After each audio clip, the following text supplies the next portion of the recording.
ठीक है, तो आज हम इसके बारे में जानेंगे, पानी या H2O। ठीक है, H2O बनता कैसे है, H2O की क्या क्या फिजिकल प्रॉपर्टी है या कौन कौन सी उसकी केमिकल प्रॉपर्टी है, तो उसको डिटेल में जानेंगे। ठीक है, तो ये है H2O। अब H2O पानी, जैसे पानी को सभी देखे हो, जनरली ये क्या होता है, कलरलेस होता है, ऑर्डरलेस होता है, ठीक है, रंगीन गंधीन और स्वादहीन। ठीक है, और टेस्ट लेस होता है, ऑर्डर लेस होता है एंड कलर लेस होता है। उसके बाद ये सबको पता है कि जो H2O है एक बहुत अच्छा सॉल्वेंट का काम करता है, विलायक का काम करता है कि नहीं। पानी में किसी चीज को भी डालो जनरली वो घोल देता है।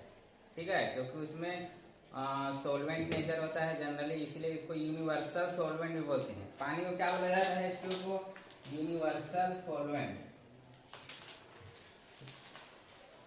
यूनिवर्सल में हिंदी में सार्वत्रिक विलायक, मतलब सार्वत्रिक मतलब जो लगभग सभी चीजों को क्या कर लेता है, घोल लेता है, इसलिए इसको यूनिवर्सल सॉल्वेंट भी बोला जाता है। उसके बाद ये सबको पता है कि जो H2O है, पानी है, वो किस स्टेज में मिलता है, लिक्विड स्टेज, द्रव अवस्था में। क्यों द्रव अवस्था में मिलता है, ठोस अवस्था में क्यों नहीं मिलता, या गैस अवस्था में क्यों नहीं मिलता H2O। द्रव अवस्था में क्यों पाया जाता है, क्यों पाया जाता है, तो H2O द्रव अवस्था में मिलता है लिक्विड स्टेज में, क्योंकि H2O क्या बनाता है, हाइड्रोजन बॉन्ड।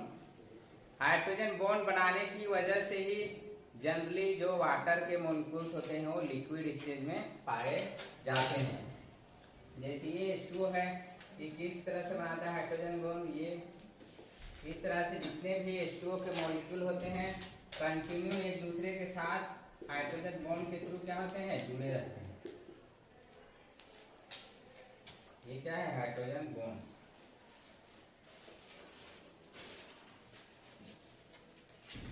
ठीक है, इसीलिए जनरली ये क्या होता है, लिक्विड स्टेज में पाया जाता है।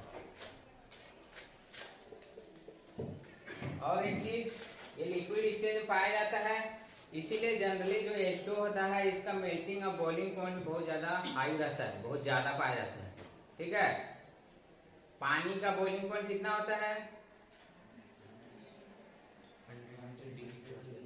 कितना होता है, 100 डिग्री सेंटीग्रेड। ठीक है, पानी का क्वथनांक या बॉइलिंग पॉइंट कितना होता है, 100 डिग्री सेंटीग्रेड। तो जनरली इसका बॉइलिंग पॉइंट बहुत हाई होता है compare to other liquid molecule. Boiling point 100 degree centigrade होता है।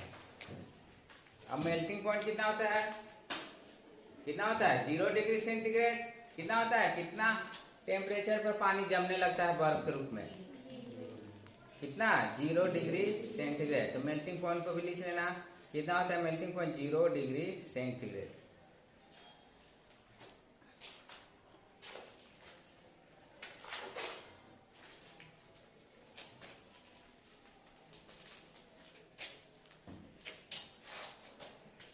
अब हम H2O या वाटर मॉलिक्यूल्स का क्या देखेंगे, स्ट्रक्चर। तो स्ट्रक्चर सब जानते हो, H2O में कौन सा हाइब्रिडाइजेशन पाया जाता है, कौन सा हाइब्रिडाइजेशन पाया जाता है H2O में। ठीक है, H2O में कौन सा हाइब्रिडाइजेशन होता है, sp3। sp3 का स्ट्रक्चर क्या बनता है, टेट्राहेड्रल। ठीक है, तो ये इसका इस तरह से स्ट्रक्चर बनेगा, O hydrogen hydrogen and 2 lone pair.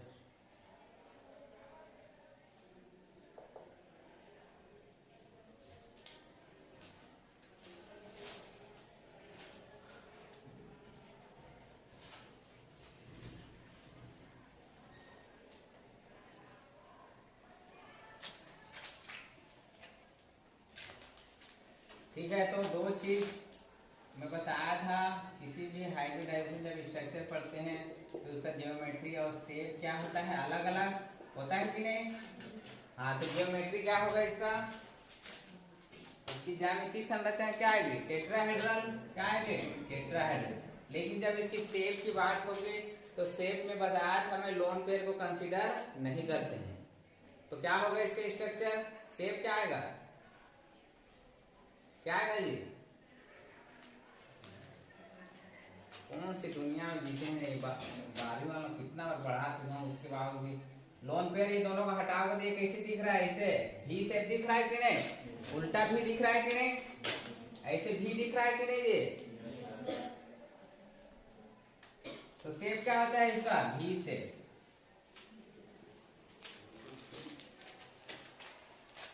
ठीक है, क्या होता है, भी शेप।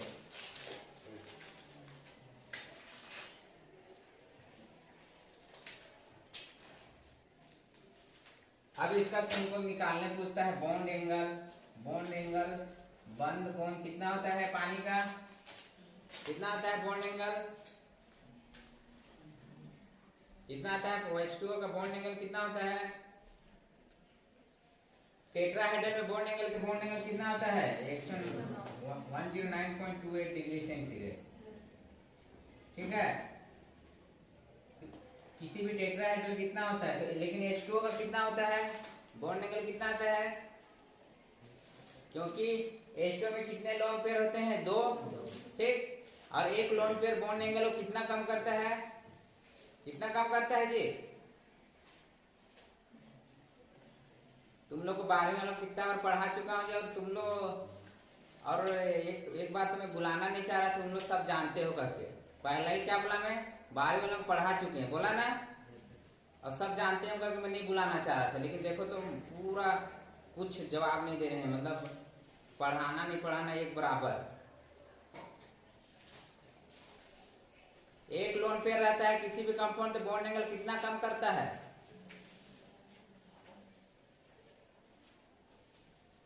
देख लो कितना कम करता है जी, 2.5 डिग्री। कितना कम करता है 2.5 डिग्री। तो इसमें कितना लोन पेयर है, 2, तो 2.5 जुड़ेगा तो कितना होगा 5 डिग्री। तो 5 डिग्री कम करोगे तो H2O का बॉन्ड एंगल कितना होता है 104, 104।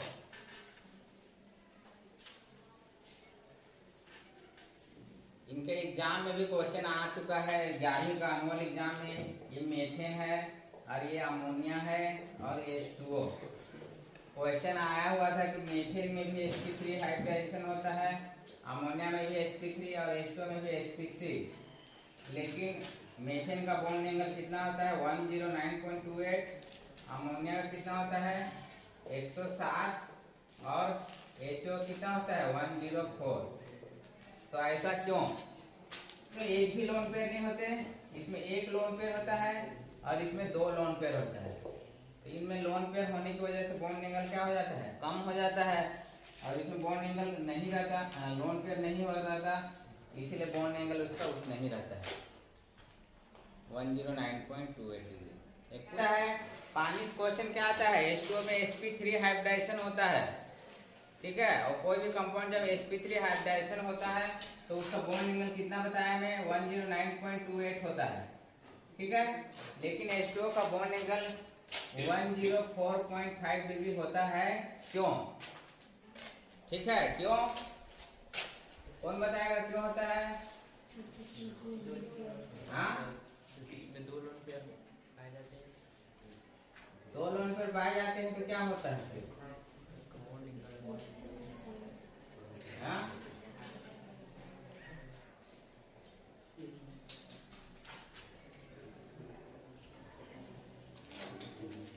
ठीक है, बॉन्ड एंगल कभी भी किसी भी बॉन्ड एंगल मतलब लोन पेयर मतलब क्या समझते हो, जो बॉन्ड बनाने में पार्टिसिपेट नहीं करता, एक्स्ट्रा इलेक्ट्रॉन है।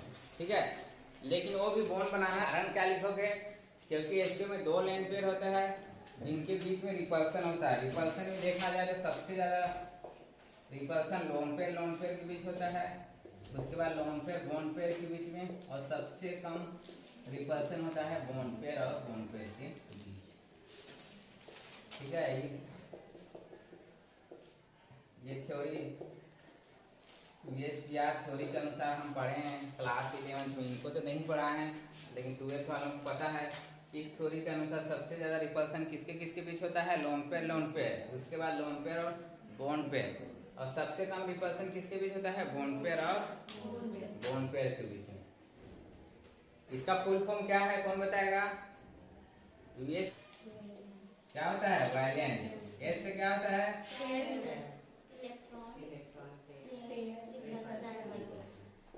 Electron pair repulsion theory. ठीक है, valence shell electron pair repulsion theory. बैठो।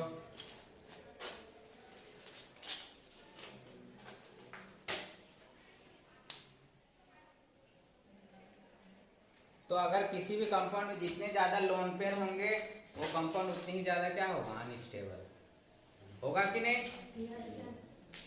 तुम खुद ही सोचो, तुम्हारे घर में जितने घर तोड़ने वाले रहेंगे, जितने बॉन्डिंग में रहेंगे, वो घर उतनी ही जल्दी टूटेगा। टूटेगा कि नहीं? रिलेटेड। ठीक है, ज्योमेट्री क्या हो गया? टेट्राहेड्रल। शेप क्या हो गया? V shape. ठीक है, वी शेप।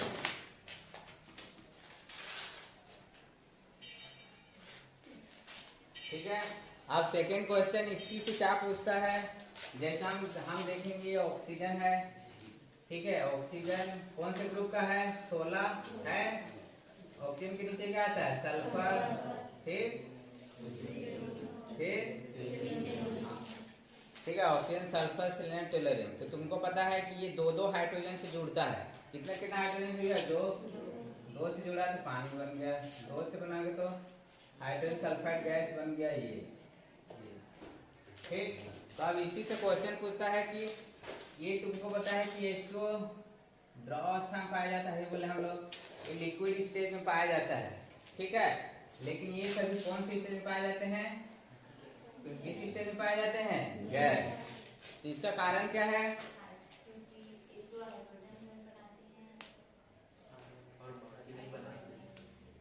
हाँ, तो अभी रीजन बताया कि H2O क्या बनाता है? हाइड्रोजन बॉन्ड बना लेता है, जबकि बाकी जितने हैं वो हाइड्रोजन बॉन्ड नहीं बना पाते, इसलिए वो गैस स्टेज में पाए जाते हैं। ठीक है, फर्स्ट क्वेश्चन तो ये हो गया। सेकेंड क्वेश्चन क्या है कि जो H2O है इसका मेल्टिंग और बॉइलिंग पॉइंट बहुत ज्यादा होता है। क्यों? मेल्टिंग और बॉइलिंग पॉइंट बहुत ज्यादा होता है, क्यों? तो उसका कारण क्या होगा? क्या होगा? क्योंकि H2O क्या बनाते हैं? हाइड्रोजन बॉन्ड, इसीलिए इसका बॉइलिंग पॉइंट भी क्या होता है? बहुत ज्यादा होता है।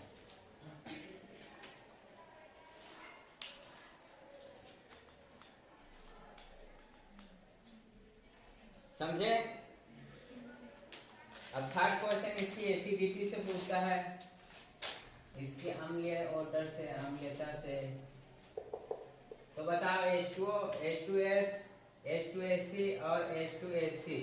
ठीक है, चारों में कौन सबसे ज्यादा प्रबल अम्ल होगा?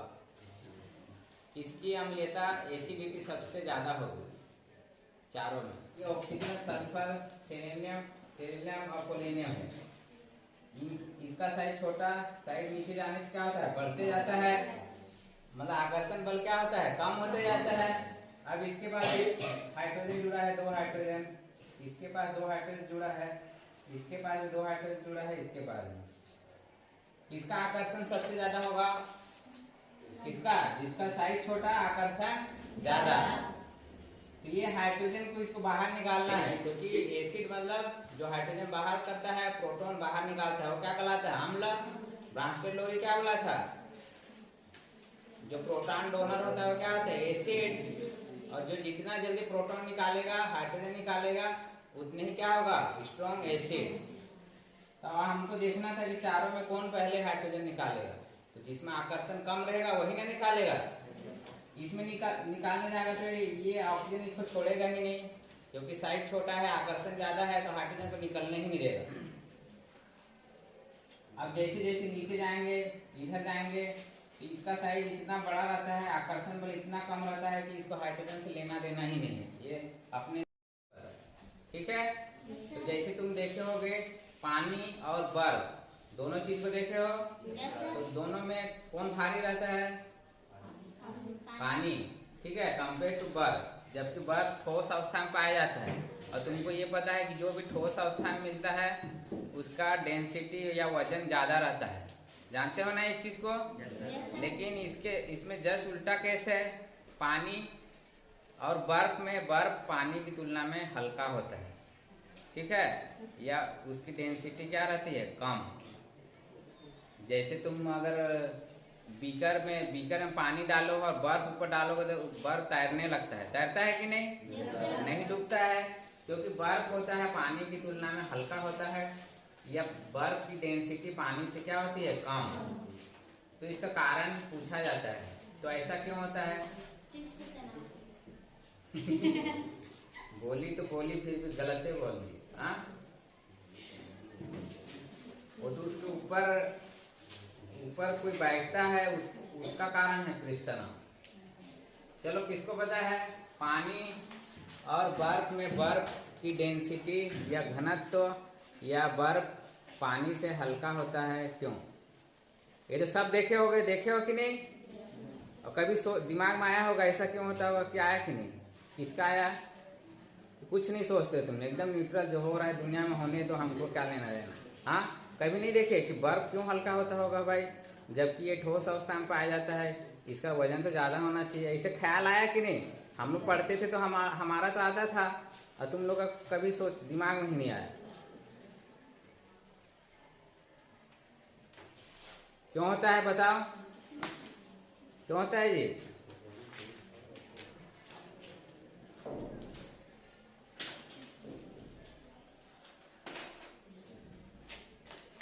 कुछ नहीं जाना। अभी देखें हम लोग, जो भी H2O होता है, ठीक है, H2O होता है, अभी देखें हम लोग वो कैसा स्ट्रक्चर बनाया था, टेट्राहेड्रल। कैसे स्ट्रक्चर बनाया था? टेट्राहेड्रल, ठीक है। तो टेट्राहेड्रल स्ट्रक्चर बनाता है, और जब ये आइस के रूप में जम जाता है, बर्फ के रूप में जमता है, तो ये क्या होता है, इसके जितने भी मॉलिक्यूल होते हैं, जो ये टेट्राहेड्रल रहता है, ठीक है, जितने भी मॉलिक्यूल रहते हैं, ये इस टाइप से संरचना बनाते हैं। जब बर्फ बनता है तब की बात करो, तो ऐसे जुड़ते हैं कि इनके बीच बीच में क्या होता है, खाली जगह आ जाता है, ठीक है। टेट्राहेड्रल जब स्ट्रक्चर बनाते हैं, जितने बर्फ के मॉलिक्यूल होते हैं, तो जब ये हाइड्रोजन बंध के द्वारा एक दूसरे से जुड़े रहते हैं, तो इसके बीच बीच में क्या होता है, काफी खाली जगह बच जाता है, ठीक है। काफी खाली जगह बच जाएगा। जैसे ये इधर से जुड़ रहा है टेट्राहेड्रल बना के, इधर जुड़ रहा है, तो यहाँ खाली जगह हो गया, यहाँ खाली जगह। तो ऐसे ही क्या होता है, जब टेट्राहेड्रल स्ट्रक्चर बनाता है, तो उसके बीच में क्या होता है, खाली जगह रहता है। खाली जगह रहने की वजह से वो क्या हो जाता है, हल्का। जैसे H2O के मॉलिक्यूल जब बनते हैं तो कंटिन्यू एक दूसरे से जुड़े रहते हैं, मतलब एक दूसरे से सटे सटे रहते हैं। टेट्राहेड्रल जब बनता है तो कंटिन्यू एक दूसरे से क्या होते हैं, सटे सटे, पास पास, ठीक है, इस तरह से। लेकिन जैसे ही जब ये बर्फ के रूप में जम जाता है, तो इनके मॉलिक्यूल जब एक दूसरे के पास आते हैं, जब हाइड्रोजन बॉन्ड बनता है, तो इनके बीच में खाली स्पेस रह जाता है। और खाली स्पेस रह जाता है मतलब वहाँ कुछ नहीं है, मतलब क्या होगा, वो हल्का रहेगा, जाहिर सी बात है। तो इसी वजह से क्या होता है, बर्फ की डेंसिटी पानी की तुलना में क्या होती है, कम। 4 डिग्री सेंटीग्रेड, ठीक है, इतना टेम्परेचर बता रहा हूँ। 4 डिग्री सेंटीग्रेड पर जो H2O है, ठीक है, H2O की डेंसिटी सबसे ज्यादा होती है, क्यों? हाई होती है, क्यों? ठीक है, क्या क्वेश्चन आता है, 4 डिग्री सेंटीग्रेड पर पानी का घनत्व सबसे ज्यादा होता है, क्यों? क्या बोला, 4 डिग्री सेंटीग्रेड पर, कौन सा टेम्परेचर पे? 4 डिग्री सेंटीग्रेड पर पानी का जो घनत्व होता है वो सबसे ज्यादा होता है, क्यों? ठीक है, तो कोई बता पाओगे? तो जो जानने वाला, जिसको पढ़ा चुके उसको तो नहीं बता रहे, तो इसको कहाँ से बताओ? तो 4 डिग्री सेंटीग्रेड पे क्यों क्यों क्यों होता है? क्योंकि जो पानी के जो मॉलिक्यूल होता है, जैसे एक दूसरे से ऐसे जुड़ा हुआ है टेट्राहेड्रल स्ट्रक्चर के रूप में, ठीक है, इस तरह से जो जुड़ा है टेट्राहेड्रल बना के,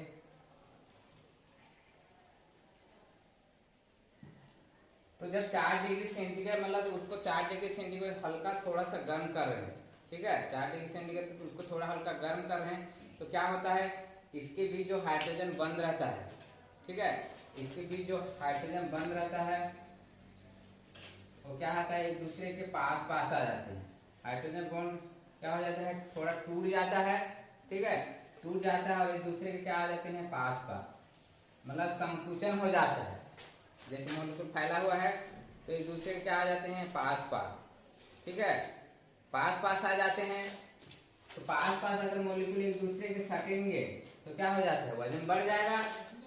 ठोस का वजन क्यों ज्यादा रहता है, किसी भी ठोस पदार्थ का वजन क्यों ज्यादा रहता है, क्योंकि उसके मॉलिक्यूल एक दूसरे के क्या काफी क्लोज रहते हैं, ठीक है, एक दूसरे से सटे रहने की वजह से उसका वजन क्या हो जाता है, बढ़ जाता है। तो पानी के केस में भी जब उसका टेम्परेचर 4 डिग्री सेंटीग्रेड रहता है तो क्या हो जाता है, उसमें कंप्रेशन होने लगता है, संकुचन होने लगता है। अब मॉलिक्यूल एक दूसरे के क्या हो जाते हैं, पास पास, मतलब सड़ जाते हैं एक तरह से, तो एकाएक वजन बढ़ जाता है, ठीक है। उसके बाद फिर और टेम्परेचर देके गर्म करने लगते हैं हम लोग, ठीक है, और गर्म करने लगते हैं तो अब क्या होगा, इसके मॉलिक्यूल के बीच जो हाइड्रोजन बन रहे वो टूटेगा और क्या हो जाएगा, वो दूर दूर जाने लगेगा। क्या होगा, पास था, अब क्या होगा, दूर दूर जाने लगेगा, और दूर दूर जाने लगेगा तो फिर से डेंसिटी क्या होगी, कम होने लगेगी। तो इसका कारण ये है क्योंकि 4 डिग्री सेंटीग्रेड पे जितने भी वाटर के मॉलिक्यूल होते हैं वो क्या हो जाते हैं, संकुचित हो जाते हैं, या एक दूसरे के क्या आ जाते हैं, पास आ जाते हैं, और पास आने की वजह से उसका वजन क्या हो जाता है, बढ़ जाता है। और जैसे ही उसके बाद 4 डिग्री सेंटीग्रेड से बढ़ाने लगते हैं 5 डिग्री, 10 डिग्री, 20 डिग्री, तो उनके मॉलिक्यूल फिर से एक दूसरे के दूर दूर जाने लगते हैं।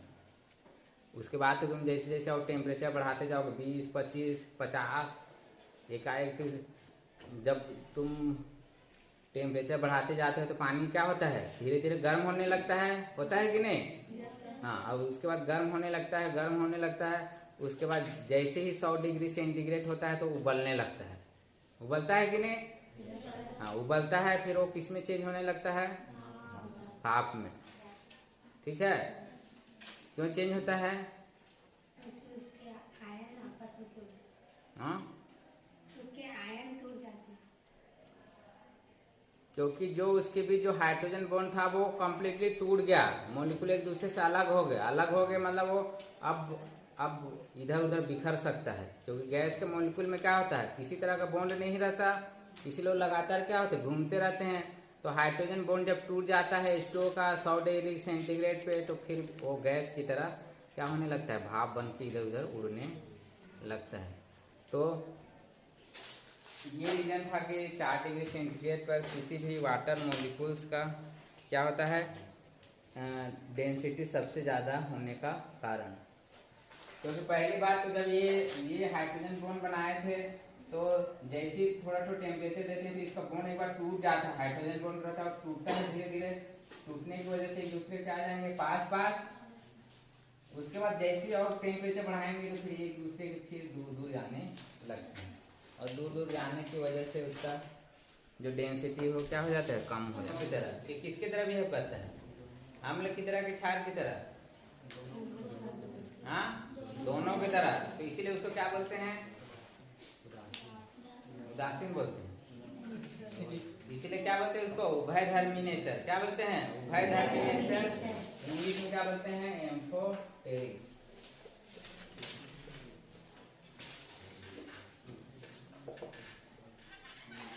ठीक है, एम्फोटेरिक नेचर मतलब ऐसा कंपाउंड जो अम्ल और क्षार दोनों की तरह बिहेव करता है, उसको उभयधर्मी या इंग्लिश में एम्फोटेरिक नेचर कहा जाता है।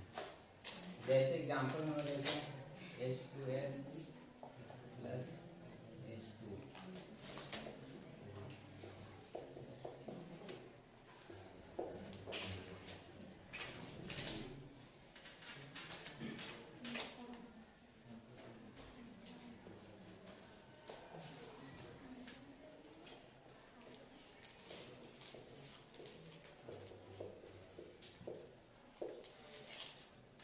तो दो तरह का केमिकल रिएक्शन लिखा हूं मैं, इन दोनों में देख के बताओ, इन दोनों में कौन सा H2O एसिड की तरह काम कर रहा है और कौन सा H2O बेस की तरह काम करता है, देख के बताओ।